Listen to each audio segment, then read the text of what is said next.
Ladies and gents, we're going to go live. Sorry, I'm on a bit of a funny angle here down at the bucket list. Super excited about today's show, guys. We've got Sheena in the background. We're just going to go live in about a minute or two. So we've got an awesome show planned today. So you're very excited about today's show. We've got a good mate of mine, Tom Cartwright. Who we else will be bringing in, Sheena? Stefano. So what are we talking about with Stefano? He is an organizational psychologist, and we're going to talk about the ketone diet, and he's going to show us how to bring happiness and more energy and more mental clarity into our lives, and I'm so excited. Let's do this, guys. Let's go online. Such a gorgeous day, guys, today. Ooh, it's like summer is coming. You ready? Mm-hmm.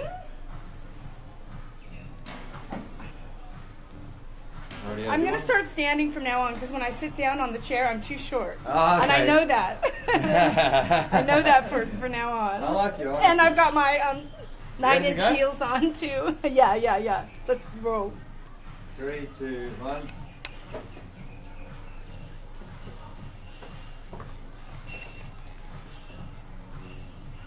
Ladies and gentlemen, we are live down on Bondi Radio. Oh, there we go. We're live down on Bondi Radio.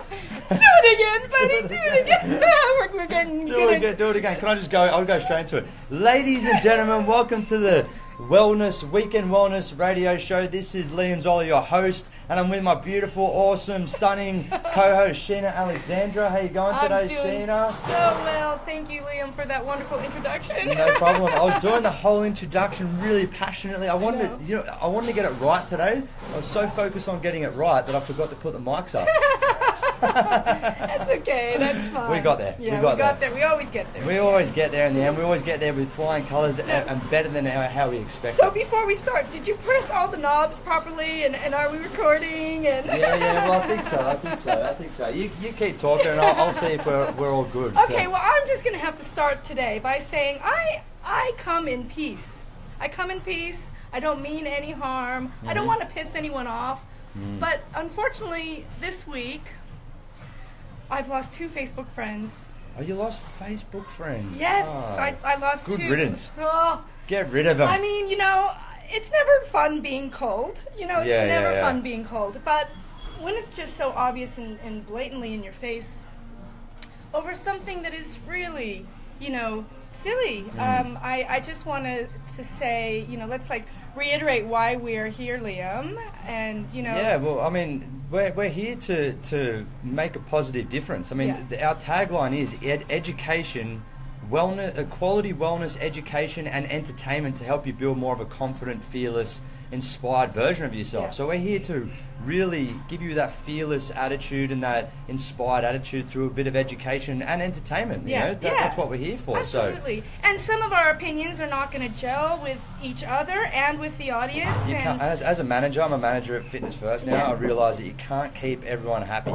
Yeah. If you like by everyone, you're not doing your job right. So if we're challenged by people and people are not liking what we do, I guess that's a good thing. They're questioning what we're doing, and we're questioning what bigger organisations are doing, and that's what we're trying to promote. Absolutely. We come in peace, but we do ask questions, and we don't listen to everything that's being told to us. Exactly right. Because we've been burned once, twice, maybe 3 times. Oh, if not 1,000. So let's talk about what happened then. Are we allowed to talk about? Yeah, I mean we can. I mean, so another holistic death has happened, and I've posted this on Facebook earlier this week.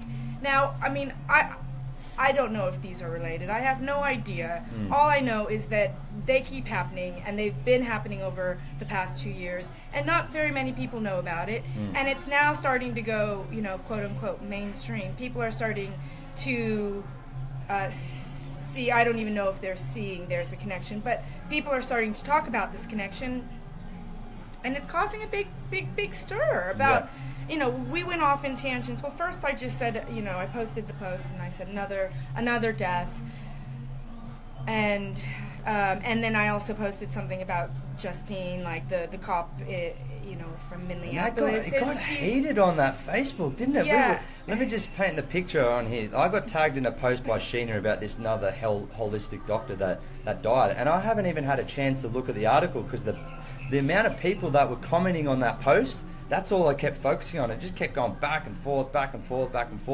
And I was reading all the posts, getting so in depth, and then for everyone, I think, well, not everyone, like everyone who was in the post, a couple of people started to, you know, just felt like they just wanted to assert their ego, you know, as opposed to just looking at the underlying motive. And I jumped in. I had your back, Sheena. You totally had my back, Liam. And you know what? It was such a good response because you were just challenging the status quo. You were just, right.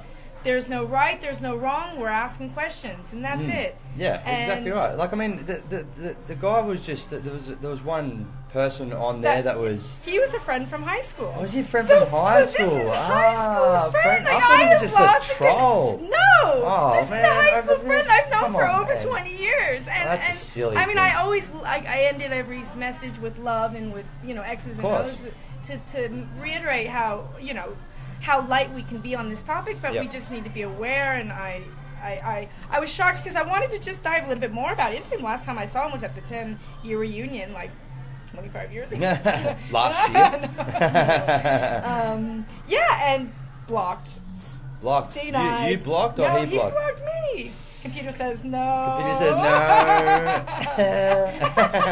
no. Well, so this gentleman jumped in and just kept, anything that Sheena was saying, just to give you guys paint the picture of on the Facebook post about this holistic doctor that died.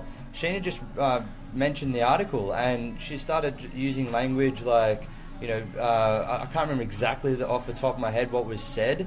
It was just anything that you said. It was just like you're challenging what's being fed to us, which is that's what we say on the radio show. And with that, this gentleman jumped on and started saying other things like, "Oh, you're wrong, you conspiracy theory," like all these things. And I just think he was a bit more of like he didn't open up his mind. And that's what I was trying to get at. Like when I invited him to see my, he didn't respond to my post, by the way. No. So maybe, you know, he didn't have anything to say on the response that I had. No. But it was diplomatic. Like I said to him, because he was mentioning universities, and I think he was mentioning studies, and doctors should be more credited. Doctors shouldn't be credited. I mean, should be credited for everything they've done. They've put in hard work, and on top of that, people with experience in a certain situation, you know, also have an opinion. We all have opinions. Yeah. You know. Yeah. We all have opinions. And so there are a few comments where like holistic medicine is dangerous and you know, modern medicine is the way to go, and it's like that's not what we're talking about here. First of all, that's not what we're talking about. Second of all, holistic medicine is a great aid to Western medicine, whatever you want to call it. We're not saying one. It's not a fight between one versus the other. It's actually opening up the holistic conversation, and this is where my passion is, because that conversation is not being opened up.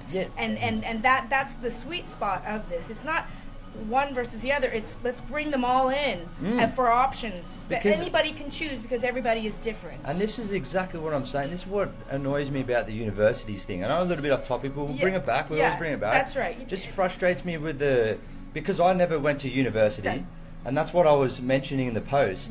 I never went to university, and I've been a fitness instructor and a personal trainer, a business owner for the last 11 years. I did mention a couple of things that I've done, like I ran a full marathon. I've played 5 international test matches in rugby league for the Italian national team. I've done one amateur boxing fight, but I haven't been to university, and I stress that point. So does that mean I can't have an opinion on sports science? Does that mean I have to listen to everything a sports scientist said because they've been to university, and I have to bow down to a sports scientist because they've been to university? No, I've been in the industry. I've done my tenure. Is that how I can't? Tenure is the right. I've done my own education and built my own experience, and that's what I was trying to share with him. That's right. In that sense, and that was a very good point, and I'm so glad that you brought that up. Because, so I had your back. Yeah, you did, but you also, you know, it's not about right, wrong. It's about opening up our minds to new ways of thinking. Exactly and that, you know, we don't always have to. Well, anyways, we'll go down the rabbit hole on that one. But Well, we don't have to believe what we're being fed to us all the time. I think we're allowed to question. You know, like that's what I was the marathon thing that I ran. I had no previous experience of running a marathon for 41 Ks. That's 41.195 kilometers that I had to run. Not only did I run it, I ran it in only 27 days preparation. Yeah, that's so right. So everyone told me leading up to that, Yeah. that I couldn't, you couldn't do that. No previous experience. You can't run a full marathon in 27 days. 28th day I ran the marathon. So my goal was to see, not to prove anyone wrong, how it could be done. And that's what you're questioning. That's what I like about what you're questioning. It's like, how else can it be done differently? Yeah. You know? And also, information changes all the time. Like things that Socrates and Einstein and even Ford, when they're building these inventions, their knowledge changes as new inventions are discovered. And new inventions in the holistic community has been discovered, but yet we're not talking about it. And exactly that's where I want to bring the conversation, is that we all have all kinds of options, and just like leave it on that. We have all kinds of options that we should always explore. Not one is better than the other, but depending on what it is that you're facing, do your research. Yep. Do your research. Exactly right. And that's what Einstein said it. And that's what I've left on this quote before. And it does confuse people. Really think about the quote, though, for people out there listening.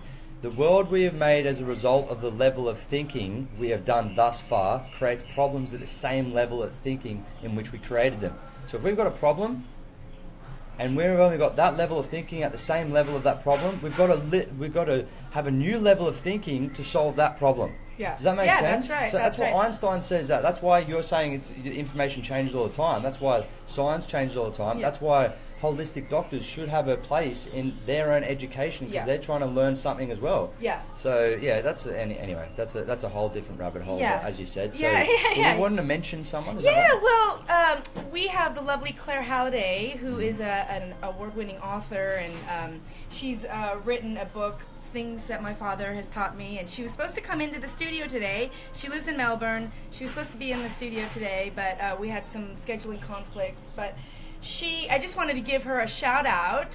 So what's her last name? Claire Halliday. Claire Halliday. Go Claire Halliday. The Things That My Father Taught Me seems like such an interesting book. It's launched a couple of weeks before Father's Day, but what this book is an interview with well-known dads, well-known men out there talking about their fathers and their unique stories, and really storytelling of their past and their thoughts with their dads. And I don't know, I just think that is a really beautiful sentiment to write about. And she's going to be here in Sydney tomorrow in Glebe at Glebe Bookstore, and she's going to be having a chat from 3 to 4:30 with Joe Hildenbrand from Channel 10. Okay, wow. They're going to have a conversation, and it's going to be a book launch and talking about her book. And so there's a link that you need to sign up for that, and I'm going to include that link in this video. I'm going to share the video and help spread the news, because she's a wonderful woman. We've had a couple of chats, and I'm going to be seeing her tomorrow as well. So that's exciting. It's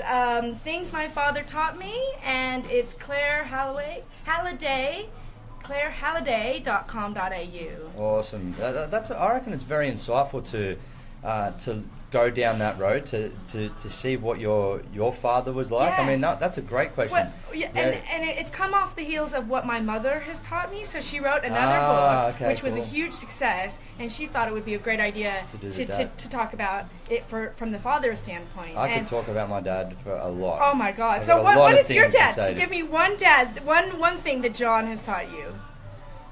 If you stop, you rust.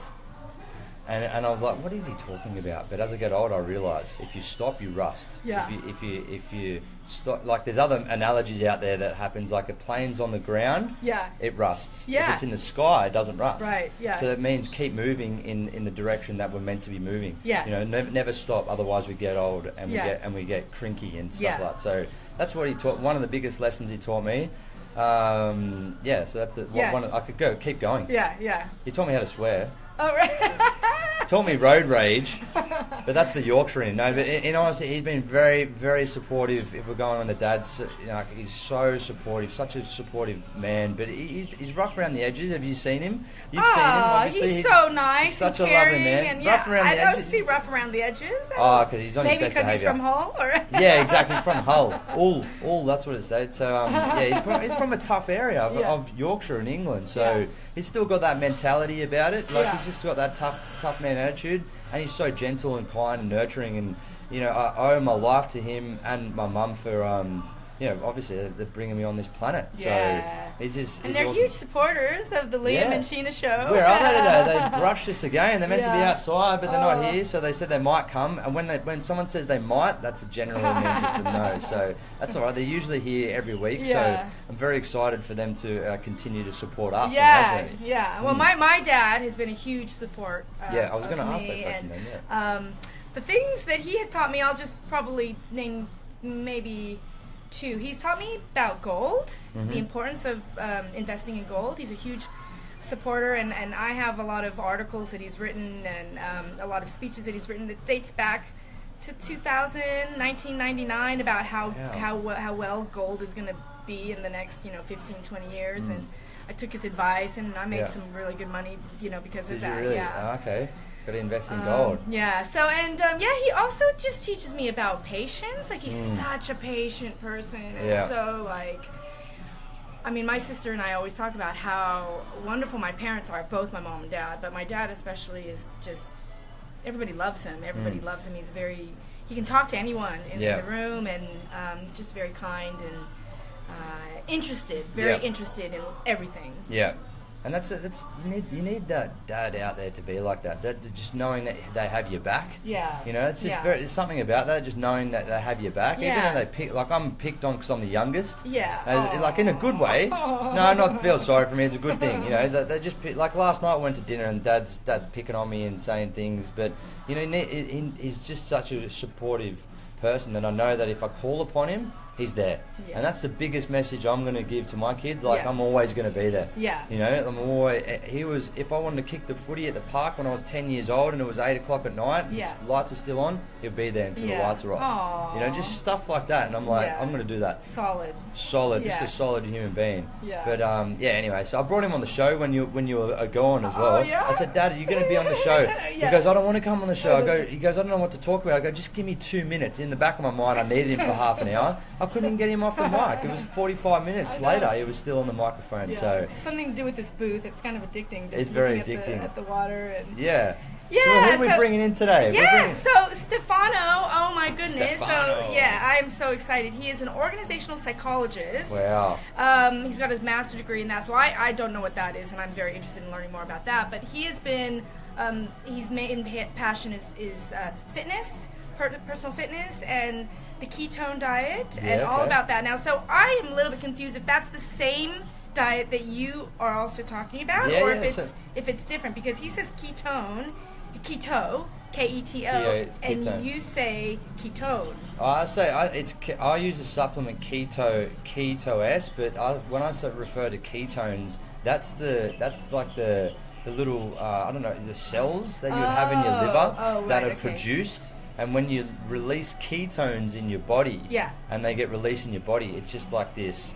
It's designed how we're meant to design. It's because it's played off fat stores, playing off that fasting method that I was talking about. So that's what I was referring to. If I say ketones, that's the energy that we're bringing out. Right, okay. And that's the same thing as keto? Keto. It's keto diet. And there's supplements that I was using with that, so it's the Keto-S supplement. So I'll probably mention that. So that'll be awesome. Looking forward to that conversation. We've got a great mate of mine. He's just outside. His name's Tom Cartwright. He's just outside. Can you see him in the blue shirt out there? Oh no! So I saw him with his blue shirt, and then I had a blue shirt on, so I took it off. Oh yeah, you don't want same. Same. So he's going to be talking about. He's an NLP practitioner. He's a coach.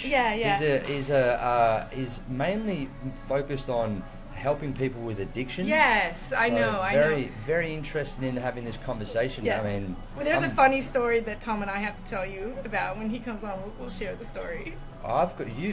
What do you mean? You've been in contact before me? Oh man, it's hilarious. Okay, cool. All right, fair enough. Let's go. I like funny stories. Bringing them on. Okay, bring them on. So let's do a jingle. Let's get him on. Okay, let's do a jingle. All right, let's go. I'll see you in a couple of minutes, guys. I'm going to take these off because they're just kind of uncomfortable for they might be a bit loud as well. Are they a bit loud? No. Well, I couldn't hear you at the beginning, and then you turned up the mic. Up. Yeah.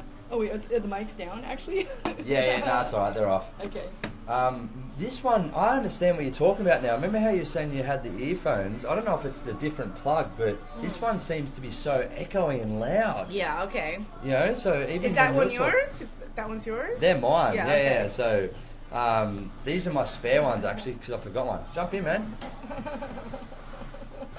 So this funny story, eh? Let's do this funny story. All right, cool.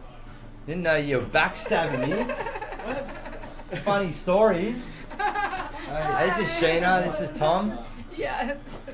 Good to meet you in person. Nice to meet you as We're well. live on Facebook, guys, so we're just bringing Tom in. We're not on the radio at the moment. We're just playing a song. You can download the app, Bondi Radio app, to hear us live. Otherwise, just listen in to us on Facebook Live, okay? Yeah. So you so get to see the maybe behind the they'll scenes. know the funny story. The radio show won't, but since they're behind the scenes, we'll just tell you the funny story. Okay, so cool. Tom reaches out to me at the beginning of the week. I got your text, right? You're like, my buddy mate, you know, is coming in at 11:30, and right then and there, I kind of freaked out because Stefano is coming in at 11:30. So I went down this tangent of, I got to to Stefano, and I went down like having to rearrange. Meanwhile, Tom reaches out to me on Facebook, and he requests, and then he sends me a message. Yeah. Which happens a lot, right? So Tom's like introducing himself, and he's looking forward to Saturday, and I really didn't understand what that was. And Shana didn't want to borrow me.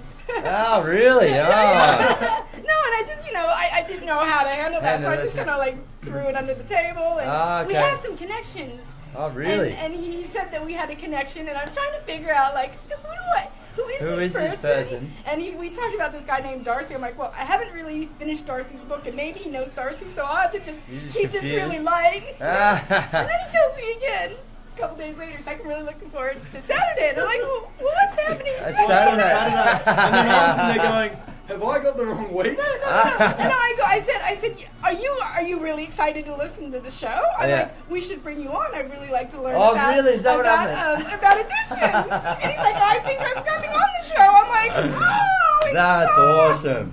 That's a good. You got to share that. I had no idea. I just thought he was a raving fan. Just really? I cannot wait. Well, he is a raving fan. I love that reply. I said, yeah, you must have just thought I was a stalker or something. And Sheena just asked me, no, I just thought you were a raving fan. I was like, check this out yourself. You know that's a good story. And then I looked back at the text, like after we had all these other texts about the scheduling and the updating, and I'm like, now it makes sense. It's Tom. Okay. Oh, that's pretty cool. Do you want to pull up a seat, buddy? Yeah, for sure. Why not? You keen? Ready to go? Eager? Do you want headphones? I'm keen. So what with the headphone scenario, right? Yeah, of course. With the headphones, the reason why I get people to listen in with the headphones is because what happens when they start getting comfortable is they start to go back, with the mic, and it gets really echoey, and then people can only hear the background music. Yeah, right. So the headphones gets you to clear up, hear what other people are hearing and what you sound like in the mic as well. For sure. Is it all good? All good. Should we go into it? Do you need this? Want this quite close, or? Yeah, so you want to probably this has to go kind of down because it'll cut my face off if we. Yeah, so. And I'm the star of the show. Oh, of course. Yeah, we've got raving fans now, Sheena. We've got one raving fan. My fans and air conditioners. Remember? Yeah, my fans and air conditioners. All right, ready to go, guys? So music's playing. I'll put your mic up, so as well, Sheena, because I did the intro. I don't know if you heard me do the intro. And I had the mics down. Today? Yeah, today. You're the best. Yeah. We had to do it again. We had to do it again. Like last week, we had to do it again. Well, we're getting there, guys. Yeah. We're getting there. It's a spot you have. Seriously. It's gorgeous. I'll bring us in, alright?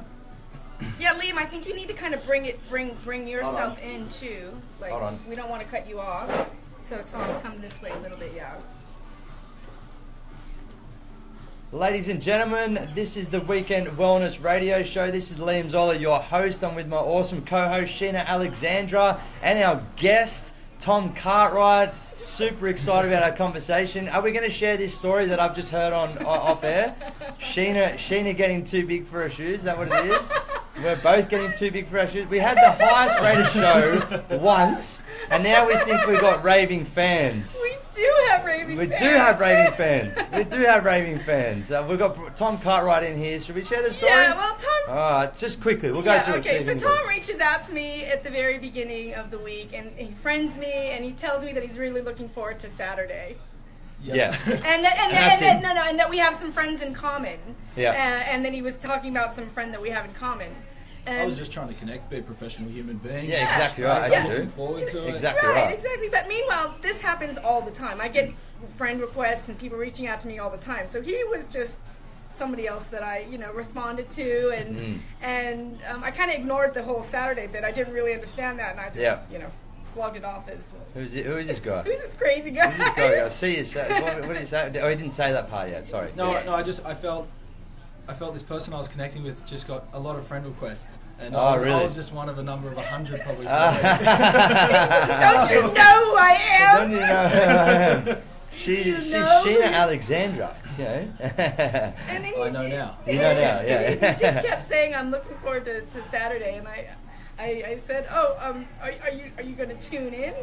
And then I said, we should get you onto the show and talk about addiction. Because meanwhile, now I'm stalking you. Now I'm figuring out who is this person? How do I know him? Where have I met him from? And why is he so friendly with me? And the stalking begins. The addiction of stalking begins. Yeah. I'm at the other end of just sitting down, and I'm thinking, I'm trying to connect. I'm really excited about coming on the show. Yeah. And I'm getting the vibe. This person has no idea that I'm coming on the show. The host that will be speaking to me. So, yeah. So please don't. And then as soon as the penny dropped, I was just like, it's Tom. It's Tom. I knew she had no idea the minute I saw, hey, really liking what you're doing. We should get you on the show one time. And 4 days out, I said, well, I think ... I am on the show this Saturday.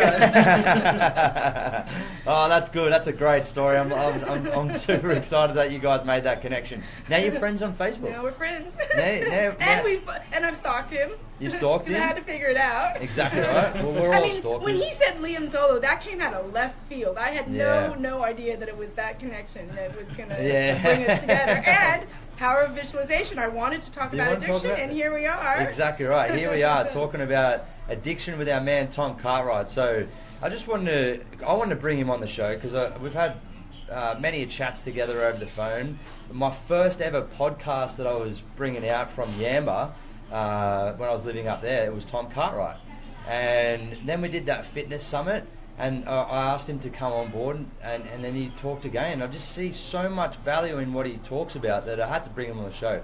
We always have these chats as well that they just spiral down a different path of mindset, business, how's everything going. It's just one of those deep conversations that are great to have with someone. So he's so open and honest, and he's sharing as well. So and he's a mate as well, so I can't say all good things about you. So you can't say all good things. So but we'll keep it to the good things today. You will keep it the good things today. We'll keep it the good things. So I want to share with you guys. Actually, I want you to share.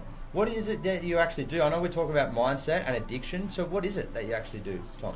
Yeah, look, working with young men and women that are experiencing lifestyle addictions, and I think if I can, it's really, really important to break down exactly what that is, because there is a bit of a stigma and there's this hype, and with all of that hype comes a big sense of fear that if I have an addiction, it's a big thing and nobody can know about it. Yeah. And look, at the end of the day, I think a lifestyle addiction is any repetitious behaviour that holds you back from living the life you want. Now, whether that's drugs, alcohol, gambling, or whether it's spending way too much time on social media, eating something that you don't want to be eating over and over again, the question is, am I living the life I want? And if the answer is no, okay, what one or more behaviours are holding me back?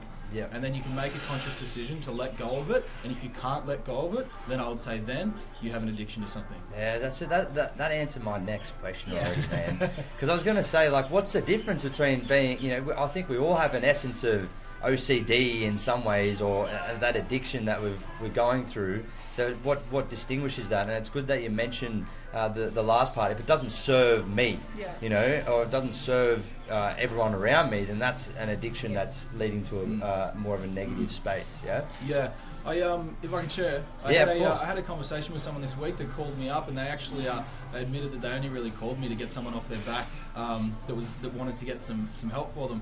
And at the end of the conversation, it ended up going for 45 minutes, and this beautiful woman turned around and said, wow, I actually just called for a 5-minute chat so I could call and get off the phone. And I said, look, that usually happens, and I think the reason being was I held the space for the individual in regards to sharing that you don't have any problems, you don't have any addictions until it's a problem for you, and that's simply it. We're wondering about, are we addicted, what addictions are good or bad? There's no good or bad behaviours out there. There's simply resourceful and unresourceful ways to go about life.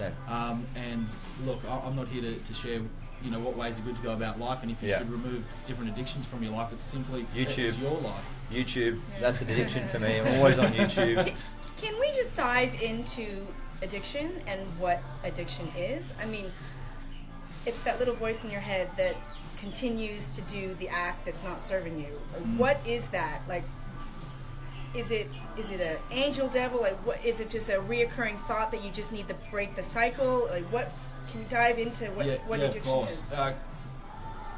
Correct me if I'm wrong, but what you want to know is actually the human code behind the unconscious thinking. Yes, thank you. So many of us that have an addiction, we get stuck at frustration, pain, sick and tired. I'm upset and making family members and myself upset. It's it's what I call surface level, and we just want these questions answered. And the only reason why we haven't moved away from an addiction is because we haven't filled the knowledge that we need to know to move forward. Yeah. So to answer your question there, the little voice inside your head is actually, we'll use one frame today, if that's okay, or we'll start with one frame depending on how we go for time. But it's what we call filling up our needs. Okay, so filling up our needs as a human being, and human behaviour tells us that we do have certain needs that need to be met. And look, whether we know it or not, they're going to be met. And if we're not meeting our needs in a healthy, functional way, a resourceful way, which means a way that's good for us, those around us, and Earth itself, the opposite of that would be unresourceful, which I mentioned, and the definition of that is it's unhealthy to us, those around us, or planet Earth itself. Yeah. So if we're not filling our needs resourcefully, our body is being starved of them, and unconsciously it's saying, give me the needs, make me feel this certain way, and before we know it, we're back doing that addiction again. Yeah. So it's a great question, Sheena, because once you learn what needs are actually trying to be met, you're in a position to consciously then make a decision that matches up with your unconscious mind. So what I mean by that is, how many people say, I don't want to run the addiction, I don't want to run the addiction, let's just go with drinking. And on Friday night, they're on the beers. And Monday, it's just this cycle over and over again. So they're actually consciously saying what I want to happen, but it's not a match unconsciously because there's something, a little voice inside their head or their heart saying, go and do this, go and do this. And how do you find out what that need is? The person that goes for the beer, that knows that they shouldn't go to the beer, what's that need? What is his need? Is it loneliness? Is it excitement that he needs? Significance, connection, all those needs. So we've spoken about them before, Liam, when we went through some behavioural profiling. Very lightly. The frame that from Human Behaviour Wise we'll work with today, if it's okay, is the 6 core human needs of the body. Been around for a long time. I learned them from Anthony Robbins himself, a bit of a guru, a bit more of a guru, in personal development. And the 6 core human needs of the body, and anybody out there that seems to go back to a behaviour and not sure why, you will be filling one or more of these needs. Now, the first core need is the need for certainty, otherwise known as comfort, safety and security. It's knowing what's going to happen during the day. It's knowing that you can come here and you know what time you're going to be working, both of you, knowing that you're going to be here. It's the safety and security of knowing, do I have a roof over my head, am I getting paid? So as much as it's needed, we need to have a bit of balance between that and the second core human need, which is the need for uncertainty, variety, adventure, challenge. It's what we call the spice of life. It's coming into this workplace knowing that you start at 11 and then you receive your uncertainty when you have a conversation with me and you have no idea what I'm going to say. Yeah. Does that make sense? Right, yeah, definitely. Can I talk about the first one? What was the first? Certainty. The first core is certainty.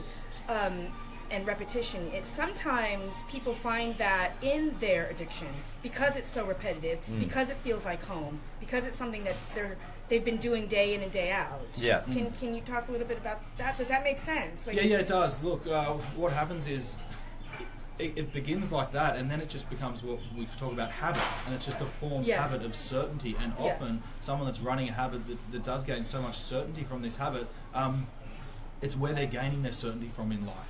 It's like life's not going... Before I say that, what I mean is anybody that I've worked with regarding addiction, not one individual has ever sat down and after 3 or 4 sessions literally said, everything in my life is perfect besides this addiction. Not once. Yeah. Okay? So I think what happens is as well, I don't know if you're going to touch on this, but we always try and go for that, like what Tom said, that one need, and we want to fulfill that one desire, the one need, whatever it is. Are you going to share the other ones? Yeah, as well? of course. We'll get right into it. Yeah. Right. Yeah, cool. Beautiful. So the third core need, human need of the body, is significance. And significance, at the end of the day, means to feel like we matter and we're important in the world. It's to feel significant within ourselves. The fourth core need is connection/love. The need to feel connected to someone or something. And I say something because I know individuals that are more connected to, say, and run an addiction to make connection through, let's say, a poker machine. Yeah. Because it's not being filled somewhere else. Yep. I was going to say, sometimes that connection is the addiction. That's what they connect with. That's all they know. That's because it happens every day. So go on, keep going. Yeah. I just kind of like to. Yeah, please do that. It's really interesting because you add some great value, and if I can add to that, the need for connection. Often it's what we think we are getting from our addiction. However, from my experience and from what we've learned in society and working hours and hours on human behaviour, is that it's actually blocking us from connection. Because true connection is with ourselves, and any and most forms of connection are quite a low level of connection. They're surface level of connection, and we wonder why we keep going back to it and running it harder and harder and harder, because if it was actually giving us what we want, we would know we wouldn't be doing that. Absolutely. Yeah, so what are the last two, Tom? So then the last two, the fifth and sixth core needs are growth, the need to feel like we are growing, and contribution, the need to feel like we are giving back. Yeah.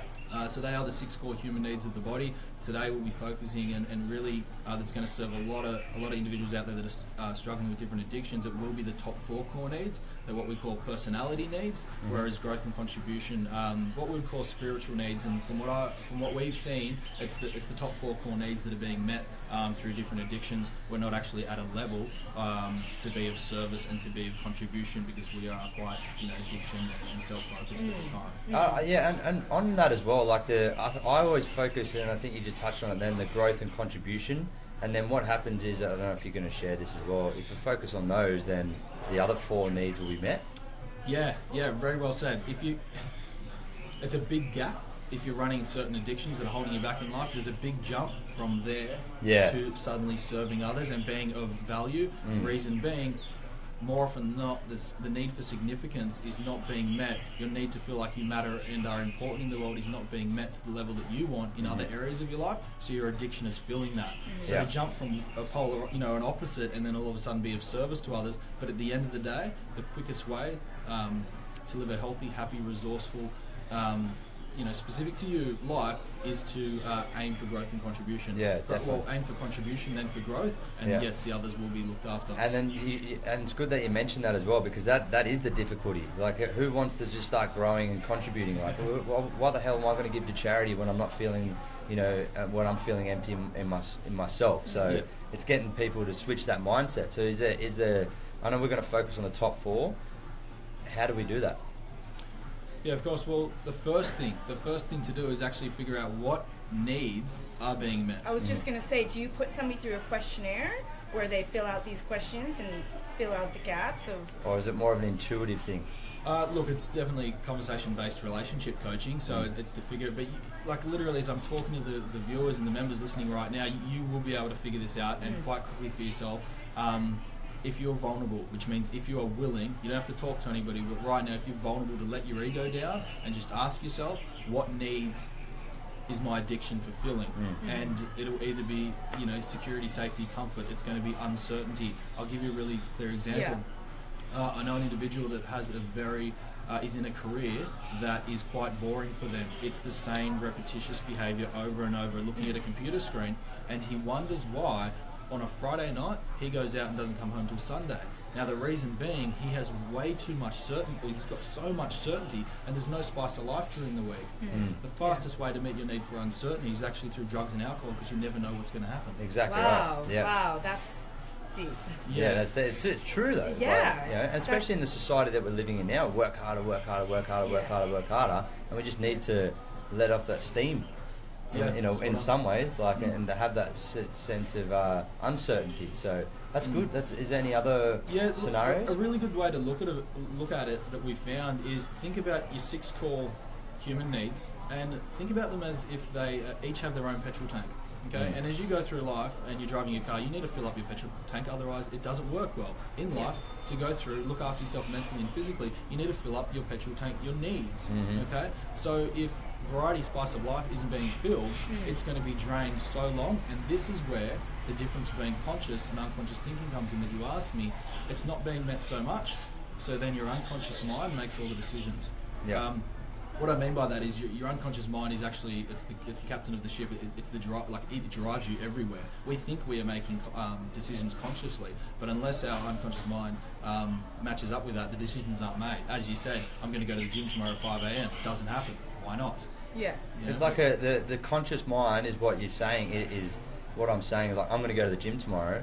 And that's just the tip of the iceberg. And the iceberg just goes under the water for ages and ages. And that's the strength of it. And that's our subconscious mind. Yeah, it's like absolutely. What is it, 93% subconscious and 7% conscious or something like that? Yeah, so what you say could be generally a lie then. It could be based on habit, because we're lying to ourselves. I'm going to the gym tomorrow, and I didn't rock up. So how do we fix that then? Or not, is it fixing, or is it more of like, how do we monitor that? And I think you mentioned something on self-awareness as well, Tom. So is it that essence of the first step to transformation is awareness? Is that what it is, or the first step? Let's run with some quite unresourceful addictions, such as the drugs, the alcohol, the gambling, the cocaine. Things that are very common now, and there's actually a rise. I think these are only increasing, and if I can add, we from personal study and working with other coaches and all the clients that I've worked with, we tend to see that it's social media comes up a lot as a big problem at the moment. Reason being, social media is so huge these days that everybody has this device to tap into what success, happiness, or life looks like. The problem is, social media provides you with a fake reality. It provides you with what people think they should be like. So it's, sexy abs, a tight ass, making a lot of money, right? So we have this, we think we need to be this person, and it just sets ourselves up to have such a high and unrealistic expectation of who we should be like. So we end up resorting to these addictions that hold us back. Yeah. Can I ask, for the people that are addicted to drugs and alcohol and pharmaceutical drugs, and is it more of a chemical? Like, does chemicals, external chemicals, play any role in addiction? I'm going to answer this question with the chance of being misunderstood, but I let go of the need to disassociate what one habit or what one addiction is to the next level, because it gives somebody an excuse that, maybe mine's worse. And coaching comes from the philosophy that you are whole, total, and complete to overcome any challenge that you have at the moment. Any addiction at the moment is really filling up a need, and if those needs aren't met, if you give you an example, how many of us have an addiction, right? And friends or family say, "Oh, well, just don't drink on the weekend. Oh, well, just don't spend your money. Why don't you save it?" Yeah. Right? So that we're trying to solve our problem, but we're just solving the stuff that we already know that we can't do. Yeah. So we've got to solve our needs. So I might have mentioned this before as well, because I did a coaching course. It was more hypnotherapy. And I mentioned on the show a couple of weeks back, and it was named Tad and Adriana James. I don't know if you've ever heard of them. They're a coaching couple that they taught Anthony Robbins and these specialists. And I got to sit there and watch these guys in action. And in the hypnotherapy course, they said, is it the thought that causes the chemical in the brain that causes the further negative thoughts, or is it the initial thought that causes the, is it the thought, or is it the chemical? Is it the chicken or the egg? I don't know. I don't know if it matters as much as it matters as how we can resolve that. Maybe do you think that's a fair point as well? I'm not too sure. No. Is it coming from external, and then it's coming from external, from the medication, for example, and then from that's causing those thoughts, that's spiraling into more addiction, or more, if it's more depression or anything like that's causing that, or is it the initial thought that's causing the chemical imbalance in the brain anyway? Yeah. So I think there's a lot to do with being present as well, because addiction, if you're just in the moment and not thinking about your voids or what you don't have, and just appreciating the moment for what it is, then you're whole. And it's hard to do. It's challenging to do that, and that's why mindfulness is so popular now, because it's like it's almost focus. We need to start focusing on things, and that's what Tom brought up before as well. Like we know what we need to do, and yet still subconsciously we're doing those negative things. So I took a metaphysical business of metaphysics and business, and in this course they said anytime you drink or you do drugs, you are abandoning yourself. Because you're changing your vibration, or you're changing, your true essence of who you are. Yeah. And so, that really hit home. Yeah, definitely. Abandoning yourself when you go to these different... Yeah, if I can add to that, as you said it, in a really, I think, simple and clear-cut way, the drugs and alcohol, these kind of addictions, all they're doing is preventing you from vulnerability and hiding. So I think you use the word masking, and that's it. So... To solve a massive problem, which is, would you both agree that a lot of, let's say, drugs, alcohol, and gambling, these addictions, we feel quite alone, and that we've got to tackle it on our own, and no one should know about it. Yeah. The reason being is that we feel like we're going to be judged by others. Okay, so there's a coaching methodology, I'm not too sure if you've heard about it, created by Sharon Pearson at the Coaching Institute and trademarked by them. I'm grateful that I can use it, and it creates massive shifts and massive change in overcoming lifestyle addictions, because it has 7 different levels of thinking, and it's called the Trust Me model. And each different level sums up a tribe of people who have the similar or same values and beliefs. Now we all start at the level 1, which is trust. And this is where it's almost like caveman, cavewoman type thinking. We've got our, literally, metaphorically speaking, we have our club up, and we're not trusting anyone. And we say, everyone, no, get away. I don't want any help. It's no, I don't need any help, and still at that level. So this is anybody that's in denial, obviously, of their addiction that's going on. And then we move into the second level, which is what's called relatability. Now, just so you know, everybody goes through these levels. It just depends on where you are in life at the moment. And as I'll share with you, it's the clients listening right now, or the members and the listeners right now, are actually wanting to get to level 3. And I'll share exactly how to do that. So the second level is relatability. And this is where we find our tribe, we find our community of people that think and believe very similarly to us, and therefore have very similar problems to us. And this is where we feel a little bit safe now. We can put our club down, and we found a community, and it's like safe and comfortable. It's very certainty grabbing, safe and comfortable, and it's like it's okay. Now, the unresourceful way to meet this level of relatability, very, very common, I think you might both start nodding your head, is the community, the tribe of people that go for coffee, lunch or drinks, and they moan, complain, justify why they don't have what they want, and point and blame at other people, and that person's only successful because they grew up successful, and this business is going well only because you know what I mean? Yeah. I don't know if you've ever had a coffee chat or a beer with someone, and 70% of the time you were talking about stuff that isn't going well. It's like How often does this happen? It's like a psychology lesson, isn't it? A counselling lesson if you go out for a beer in a way. Yeah, just with both. It's funny that you say that. It's kind of like that, but the only problem is both the, let's say, counsellor and both the client are at level 2 or below thinkers. Now, this is really important, because what I heard you say earlier was about the level of thinking you have now caused the problem, won't solve the problem. Yeah. Did you remember saying that? Yeah. Albert Einstein. Yeah. The level of thinking we've done as a result. The world we have created as the level of thinking we have done thus far creates problems at the same level of thinking which created them. Yes. We need a new level of thinking. So I'm happy to solve that problem right now if I can. Go, man. Right. Go. So we hear that we go from trust into relatability. Because we're quite justifying and blaming, and in level 2 we're quite... Look, I'm going to be really honest, and sometimes I'm taken a little bit harshly, but change isn't found in comfort. Change is about hearing the truth. Yep. If that's okay. Yep. Which is uncomfortable, and it's embracing the unknown, embracing uncertainty. So it's hearing stuff you probably don't want to hear. But in level 2 thinking, it's very judgmental. And now someone that's listening right now saying, I have an addiction, but I think I feel like I need to do it on my own, and I'm feeling alone, is because to get to level 3 is what we call uniqueness. And to get to level 3, our unconscious mind is thinking and believing that if we step away from the relatable tribe, we're going to be judged.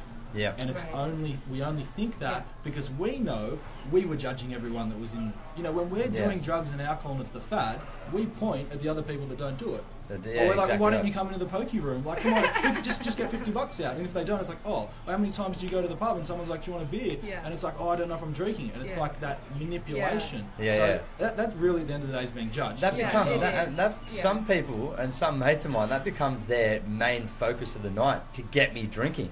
You know, if I'm not drinking, it's like, no, that's it. That's my focus. You've got to have a beer in the hand. Great example. The relatable tribe. They think and believe the same values. They're after certainty. They're after like, do it my way. This is the really key importance. Level 3 is uniqueness, and it's my absolute passion as a coach to move clients from level 1 and 2 into level 3, because level 3 is the first time in your life when you stand on your 2 feet and you say, my life will not be determined by the relatable tribe's insecurities. Okay? Uniqueness is without fear of judgment or anything, being handed a beer and a whole group of guys getting around you and saying, have a beer, and just you simply saying, not up for it. And that is a very, very, what we've seen, hard thing to come by. Oh, definitely. I've well, failed in that. After time, it gets really, really super simple. Yeah. After time, you know, there's some addictions that I've quit, and I end up looking at that person being so thankful I'm not in those shoes, I'm not doing. I'm so far beyond that. And I was going to touch upon 2 things. You know, when you're talking about community, have you heard of Hello Sunday Morning? Not yet. Hello Sunday Morning is brilliant. It's a place where you can detox from alcohol for 3 months or 12 months, and it's just a way to just start the conversation about how big the beer and alcohol society is in Sydney and Australia and globally as well. So it's kind of like a Facebook for alcoholics. You go and you challenge yourself, and I've used this tool on 2 occasions to quit drinking for 3 months. I mean, I've never had a problem, but just to clean myself and to you know, and to have that support of people going through the same thing and being able to open up and to talk about it, it's so much easier to do it with strangers almost than it is to do it with your friends. So HelloSundayMorning.org is a great resource. What I'm hearing just there was great, a great example of moving through into uniqueness, because there is a tribe of uniqueness. It's just the tribe that are taking much more responsibility for their lives. So the reason why support and community is so beneficial, the thing is, often we're at relatability and we say, oh, we've got friends and, you know, they're helping me and stuff. Those friends and family members and people that you know that are helping you are at level 2 thinkers. They're not, they say they want the best for you. And they do. They really do want the best for you. But if they are at level 2 thinking, that's not where you need to be. Now, you have to back yourself enough to get to uniqueness, to stand out from the crowd, to be different, to know that you're being different and doing something different. Is a large, you know, we found a large percentage of the population, more so than none, never really moved past level 1 and 2. Okay, and there's still another four levels to go. We haven't even gotten into them yet. But uniqueness is really where you need to get to. Now, the 2 steps, if I can share, to get there. Definitely. All right. So to move out of trust, if you're having, if no one's on your team, you know, you don't have a support network, you haven't really told many people, you think that you've got an addiction going on, but you're not really sure. The first step is being vulnerable. Okay, it's being truthful. You know, it's opening up to someone, and whether it's listening to this, you know, wellness radio show every Saturday for a bit, then that's the start. That's great. Who have you spoken to? Who have you actually let know that you're not happy with the problem? Now, I will repeat, a lot of these lifestyle addictions, you know, we grow up into. So as you talked about alcohol in Australia, how big it is, and the thing is, when we're running the addiction and when we love it, often it actually becomes part of our identity, and we stand behind it, and we drink, and we say, look how much I can drink, or who wants shots, oh, I had a whole, you know, a jug of beer, all of these things. So when 5-10 years down the track and you're in 20-30 grand of debt, and that you're ruining relationships, that's when you realize, oh, maybe it's not that good. But to go back on what you stood for so long is so hard, and that's what vulnerability is being. It's realizing that your past doesn't equal your future. You can change your mind and change your choices whenever you want, and you don't have to be limited by the tribe's insecurities. So vulnerability is number 1. Moving from level 2 to level 3, which is uniqueness, which is where the beginning of all your success is going to come, is by taking a whole heap of responsibility. And while we still have the excuse that an addiction is holding us back, it's not 100% responsibility yet. Yeah, definitely. And I love those. And to put it into context as well, it's not that the tribe, if everyone's listening in, not that tribe's bad. No. What I've learned is a simple technique on how to outsmart myself. It's not to hang out with the tribe in that one spot where I know that I'm going to go down that rabbit hole. There's this little story, this analogy of story, whatever it is. A guy walks down the street, falls in a hole. He's in his suit and tie. He's walking down. He wants to walk down George Street. Sees George Street. That's the way to work, with his briefcase in, and falls in a hole. Steps in a puddle, falls in it.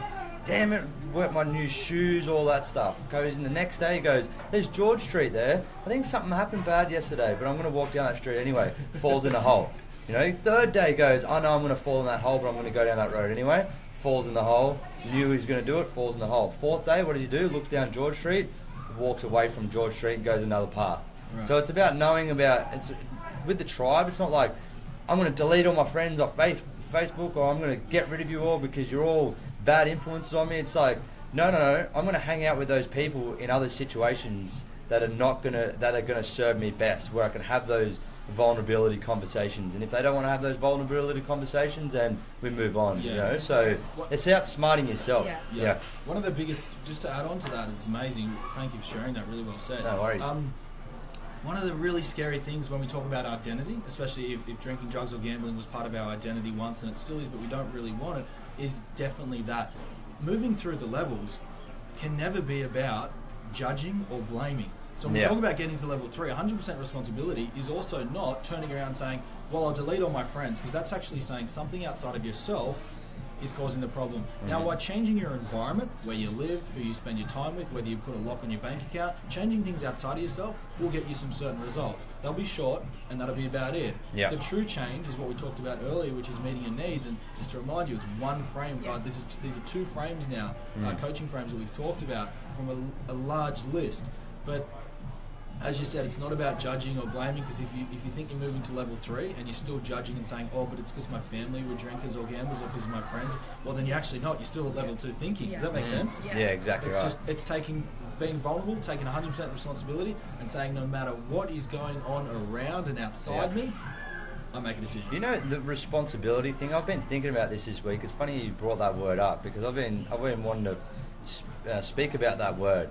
People say that in context that it's a bad thing to be able to have responsibility. If you break that word down, it's actually split into 2 words, respond and ability. If you flip those around, what do you get? The ability to respond. And that's what that means. That's what it means. So is that the smartest thing I ever said then? Can we get that on record? Not the smartest, but that was really good. Cut that down. I'm leaving. This is a drop the mic situation. Drop the mic. So but that's true. Like, I learned that from a workshop that I went on a couple of times. So that is stolen. So, but it brings back into context that I've even been thinking about it. Like, I've got to take responsibility myself, and I started thinking about that as a negative thing. I'm like, no. You have the ability to respond. Yeah. And that's what it means. And then when you touched on as well, when you say no, there's something in that. That's when you take the ownership. Yeah. That's when I think that when you have that uniqueness. Because you've always said yes, and that's fulfilling that addiction. But then when you go no, and you say no, this is where the line's in the sand now. No, that's when I reckon you can go to level 3. Personally, simple way. Look, it is really well said. Easy said than done. Something I want to add. The whole no, saying no to others can be very, very tough. As you know the framework and the code now, right? The code is. I'm going to say it anyway. Thanks. People pleasing, doing, all the tribe's insecure. If I do this, I won't do it. Saying no can sound really hard. I see a lot of change with personal clients when we flip that from you're not saying no to others, you're saying yes to yourself. Yeah, and that one mindset shift actually does create a lot of change, because you're putting yourself first. And we grow up in a world where often we learn, put others before yourself. And if you're in a place of unresourceful gambling, drinking, drug addictions, to be honest, you need to put yourself first for a certain period of time until you can give back, because you gave back so much that you feel starved of significance. You really don't have anything. I shouldn't say you don't have anything to give, but you got to look after yourself. You got to look after yourself and put yourself first. If you're looking at that though, I know you want to say something. If you're looking at that from that perspective, you're saying yes to yourself and no to others. What is that need? Isn't that growth? Isn't that the essence of growth? I mean, what's the main two, growth and contribution, which is the main two, well, not so much contribution, it's growth mindset. And then with that mindset, that's when you start fulfilling the other needs. You know? It's huge significance as well. To put yourself first is to actually, and it's repetitious behavior, as you said, like you train yourself to overcome these things. It's repetitious behavior to start saying, I'm worth it. I'm worth saying yes. I'm worth not going to the pub. I'm worth feeling good in the morning. I think that is the hardest part of addiction, because being addicted isn't easy, but once you've come through it, every person that I know that has either quit alcohol or quit drugs or quit whatever, they are happy. They are genuinely happy and fulfilled. And it's almost like, it feels like it's a big mountain, but once you get there and you look back, it actually wasn't that hard. So can you give people who are maybe thinking about quitting some simple tools to get through what you were just talking about, changing your mindset on a daily basis to get to the point where you're feeling good, you're feeling... Yeah, of course. Let's go just to what I was saying earlier, vulnerability. So how do you actually do that, okay? Right now, do you have 1, 2 or 3? You can start with one if you like, 1, 2 or 3 people in your support network that actually know what's going on for you, that know that it's a problem, that know that you don't like this addiction anymore. If not, that's the first step, okay? Because as we shared earlier, what you know already has given you the reality that you already know. So it's time really to educate. It's time to educate yourself. And by having someone that you're vulnerable with and that knows what's going on, that's the first step, because you're just opening up your self-trust barriers that you have a little bit more. And from that, the next thing is to, okay, what tool, resource or action step can I put in place right now? Okay, who, if I'm starting to trust a little bit, who can help me solve this what is a huge problem right now? And there's so many tools and resources. You know, we're talking about the specific addictions around drugs, alcohol, and gambling. We'll go with that. We know that there's, you know, we can go to rehab centers and 3-week courses. We know that there's counselors. We know there's psychologists. We know that there's a heap of coaches out there. It's all there. It's just about finding when are you taking responsibility, and you know that you are going to invest in creating change. Okay, and it's about embracing uncertainty.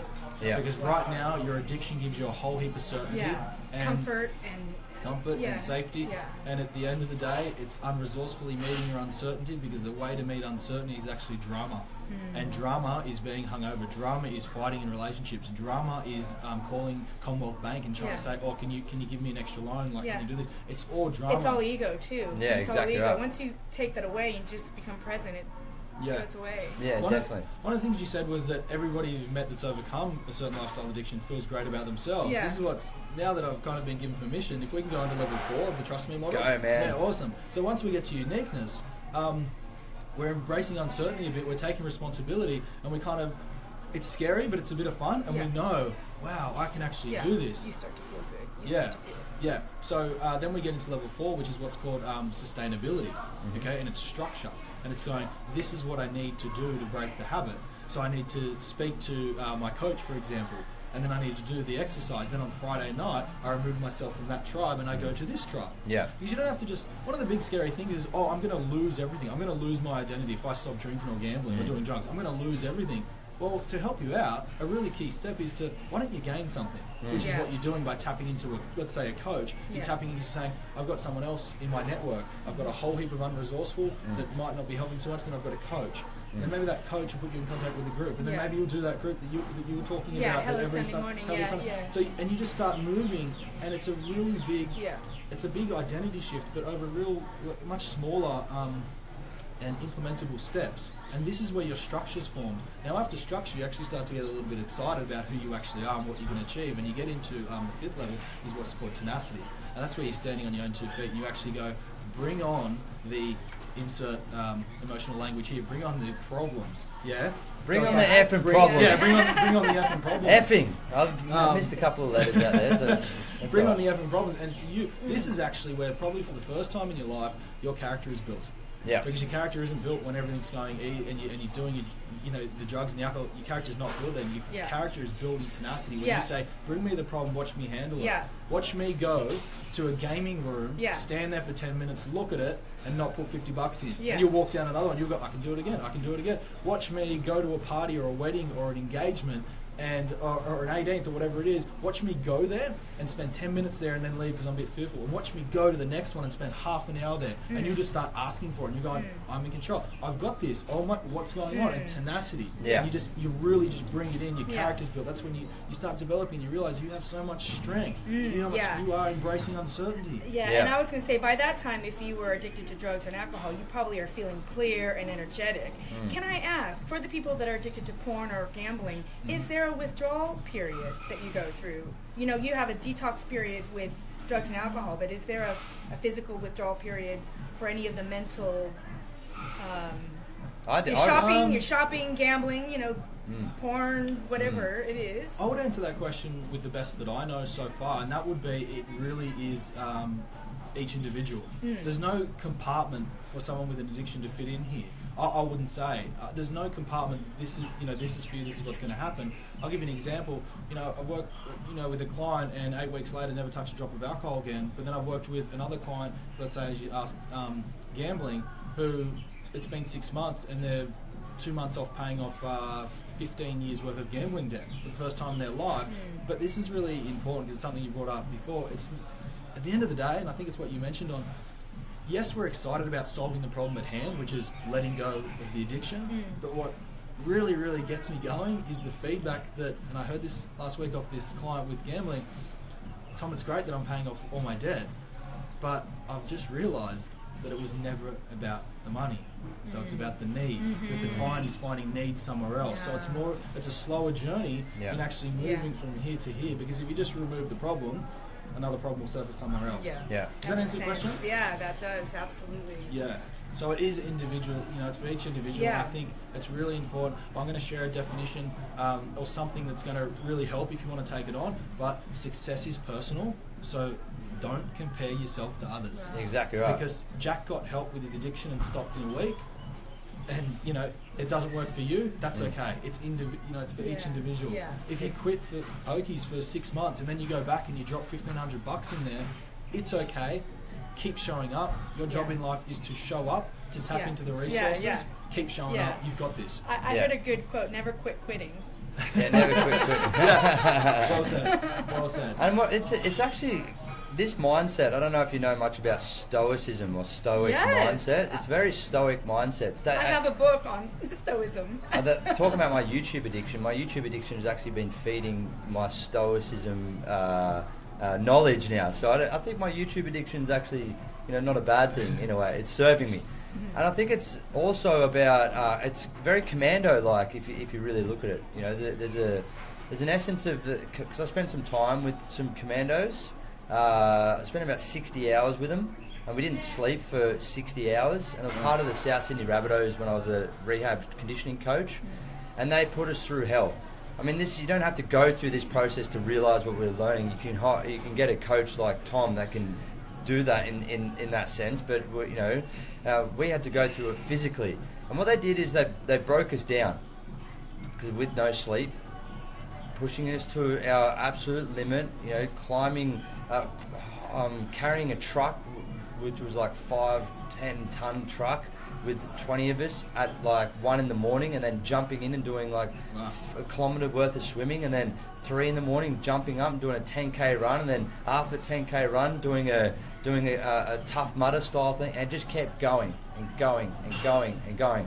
Anyway, what am I talking about? Gets to the end of the 60-hour commando camp, and the commando comes up to us and goes, we didn't even know this guy was actually the lead commando, and he goes, I'm a clinical psychologist and I'm the guy who wrote this course, and we put you through hell. We swore at you, we did everything, and we realised that we've done immense testing on this, and they say the only way to show true character and gain character within yourself, and you mentioned that word character, is to overcome adversity and stress and pain. You need to overcome that pain. You need to go through the pain, like we went through it physically.